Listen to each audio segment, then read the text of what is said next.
wabarakatuh. Saya Aisyah Puspita Dewi dari Manajemen Bisnis Syariah dengan NIM 2310101063 akan mempresentasikan atau menjelaskan mengenai model asuransi syariah, yaitu model mubah, wakalah, dan juga wakaf. Yang mana ini adalah materi ke-6 dalam mata kuliah asuransi syariah.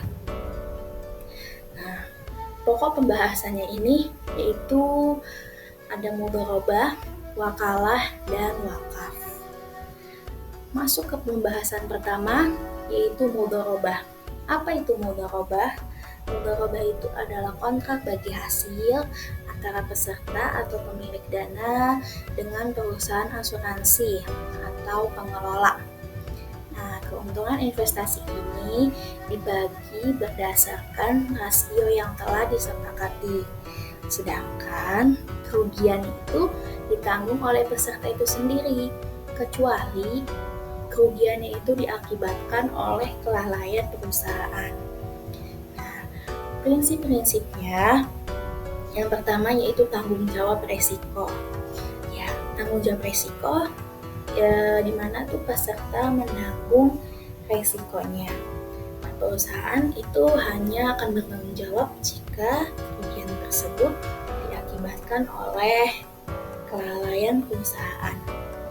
Lalu yang kedua ada profit sharing, yaitu rasio bagi hasil yang telah ditetapkan di awal. Yang ketiga yaitu kepatuhan syariah atau di mana tuh tidak ada bunga dalam transaksi, dan juga transaksinya ini tuh berbasis aset real. Implementasinya bagaimana dalam asuransi? Yaitu implementasinya premi peserta ini diinvestasikan dalam instrumen halal, misal kayak saham syariah gitu, kayak saham-saham gitu, habis itu sukuk. Nah, bagian premi yang dialokasikan itu untuk dana tabaru atau bisa kita sebut sebagai dana kebajikan untuk klaim resiko. Nah, keuntungan investasinya ini dibagi sesuai dengan rasio yang telah ditetapkan di awal tadi. Lalu, selanjutnya ada contoh kasus di mana ada peserta membayar premi tahunan sebesar 10 juta. Nah, kan 80% dari 10 juta itu kan 8 juta. Itu diinvestasikan. Nah, 20%-nya itu atau nominalnya itu 2 juta. Itu masuk ke dana tabaru atau dana kebajikan tadi. Nah, perusahaan itu menginvestasikan sebesar 8 juta dengan imbal hasil 10%. Jadi kalau kira-kira itu sekitar 800.000. Nah, bagi hasilnya kan 60 banding 40 ya. Misalkan banding hasil itu 60 bagi 40. Kalau 60 bagi 40 itu berarti peserta mendapat sebesar 480.000, sedangkan perusahaan itu 320.000. Nah, setelah 5 tahun, dana peserta itu jadi 8 juta ditambah 480.000 dikali 5, hasilnya 10,4 juta. Nah, kalau peserta meninggal itu bagaimana? Nah, kalau jika peserta meninggal itu, maka ahli waris itu yang dapat menerima klaim dari tabaru dan juga dana investasi. Keuntungannya apa? Ya, keuntungannya peserta itu mendapat manfaat investasi secara transparan. Resikonya, resikonya ini kalau investasinya rugi, maka peserta akan kehilangan sebagian premi, tetapi klaim tetap dibayar dari dana tabaru atau dana tabaru. Lalu selanjutnya yaitu adalah wakalah.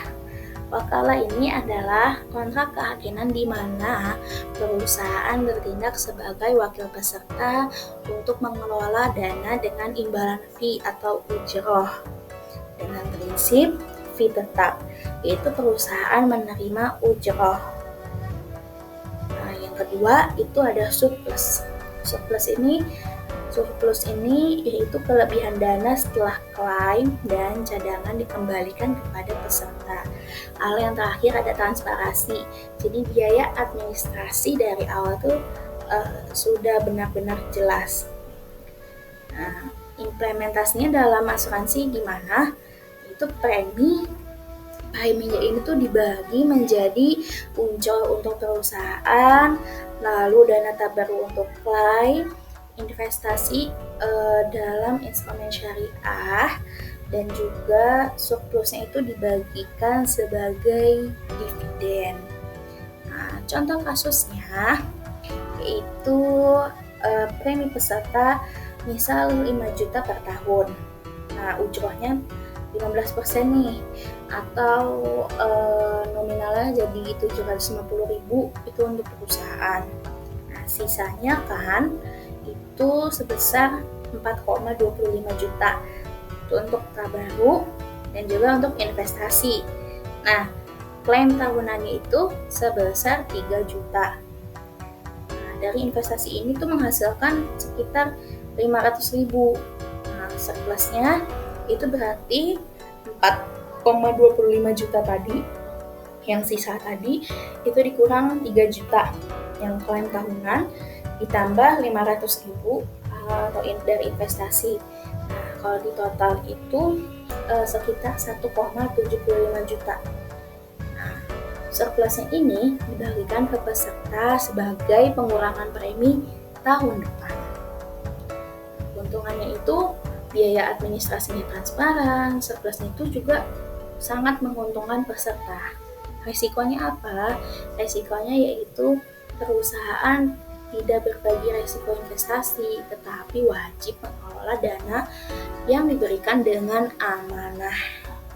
Lalu selanjutnya ada wakaf. Wakaf itu apa? Wakaf itu kontribusi sukarela untuk kepentingan sosial, di mana pokok dana itu dipertahankan dan hanya hasil investasi yang digunakan. Prinsipnya itu keabadian, di mana pokok dananya ini tuh tidak boleh dikurangi sama sekali. Yang kedua, manfaat sosial, di mana hasil investasinya ini digunakan untuk proyek masyarakat, misal seperti kesehatan, pendidikan. Terakhir yaitu transparansi atau pelaporan rutin kepada wakif atau pemberi wakaf. Nah, implementasinya dalam asuransi itu, jadi peserta menyumbang ke dana wakaf. Nah, perusahaan itu menginvestasikan dana dan menggunakan hasilnya untuk program sosial. Lalu, contoh kasusnya itu ada 1.000 peserta itu menyumbang 1 juta per tahun misal. Kalau 1 juta per tahun berarti totalnya 1 miliar. Nah, dana yang diinvestasikan di properti syariah itu dengan imbal hasil 7% per tahun atau 70 juta. Nah, hasilnya itu digunakan untuk membangun sekolah gratis. Setelah 10 tahun, dana pokok itu tetap 1 miliar. Hasil kumulatif 700 juta itu telah membangun sekitar 2 sekolah. Keuntungannya apa? Yaitu ya pasti itu membangun infrastruktur sosial berkelanjutan. Tantangannya itu membutuhkan komitmen jangka panjang dan juga manajemen yang sangat profesional. Lalu yang terakhir yaitu kesimpulan. Kesimpulannya yaitu model asuransi syariah mudharabah, wakalah, dan juga wakaf itu menawarkan solusi keuangan yang sesuai dengan syariah, pastinya dengan prinsip syariah, tapi dengan fokus yang berbeda. Kayak mudharabah ini itu cocok untuk peserta yang ingin berinvestasi dengan berbagi keuntungan dan risikonya terbatas. Yang kedua itu wakalah. Wakalah ini tuh dinilai ideal untuk mengutamakan transparansi biaya dan insentif surplus. Lalu yang ketiga itu wakaf. itu fokus pada dampak sosial berkelanjutan melalui dana abadi untuk masyarakat. Nah, ketiganya ini sudah pasti karena prinsip pada syariah sudah pasti yaitu menghindari riba, gharar, dan maisir, menjamin keadilan, transparansi di dalamnya, serta keseimbangan antara kebutuhan komersial dan juga tanggung jawab sosial. Nah, tinggal pilih tuh, mau kita milih karena profitnya, karena proteksinya, atau karena amal, itu bisa pilih antara mudharabah, wakalah, atau wakaf. Sekian penjelasan yang dapat saya sampaikan. Penjelasannya banyak sekali kekurangannya, mohon dimaafkan. Dan penjelasan kali ini itu mungkin waktunya sangat singkat. Sekian, terima kasih. Wassalamualaikum warahmatullahi wabarakatuh.